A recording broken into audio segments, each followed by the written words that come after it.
It's 11 p.m. and your desk is an absolute disaster. Your laptop has 37 open tabs.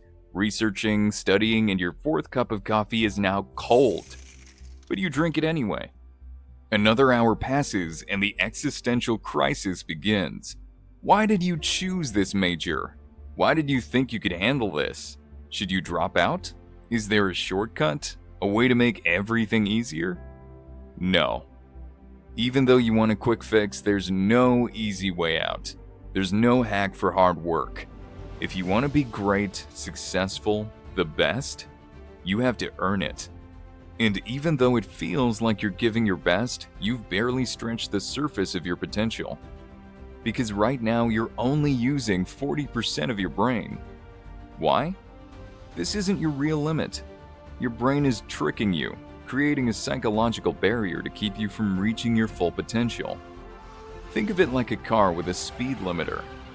The moment you start feeling exhausted, your brain tells you to stop.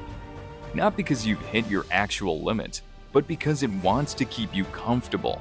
And that's why most people quit at the first sign of discomfort. They don't realize they still have 60% more to give. But just imagine, what could you achieve if you reached 100%? And here's how you could break through that limit.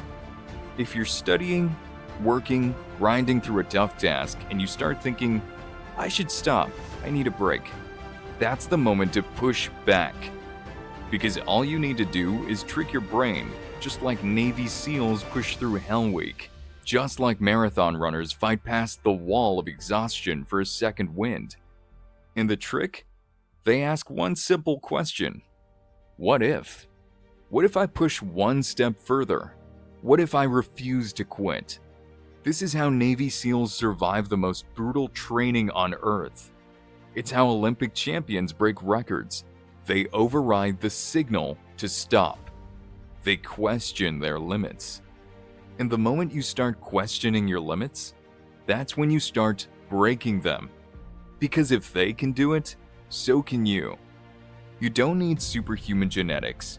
You need mental toughness. You need grit. Just like your hands develop calluses from friction, your mind gets stronger when it's forced to push through discomfort. So what will you do to train your mind?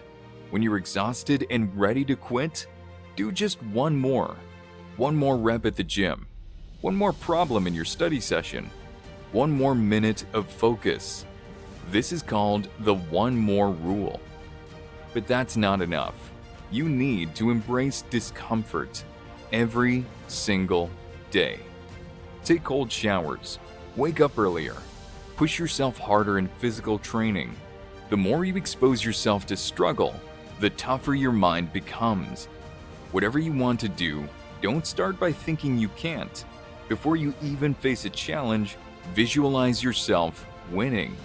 Start picturing yourself pushing through pain, staying focused, and succeeding. The more you mentally rehearse victory, the more natural it becomes when the moment arrives. Every moment of self-doubt, every hour of exhaustion, every obstacle, it's all training, pushing you past your old limits into something stronger. And yet, most people never push far enough to see their full potential. That's why if you want to become something more, you have to be willing to suffer for it. Because pain is not your enemy. It's the path to your strongest self. Every extra hour you study, every problem you solve, it's not just making you smarter, it's making you mentally tougher. No one can do this for you. Your teachers can give you the material, your parents can tell you to study, your friends can encourage you, but no one can put in the work for you. That's on you.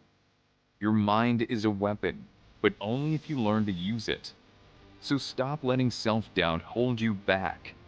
Believe in your abilities. Push through the discomfort. Let your actions speak louder than your fears.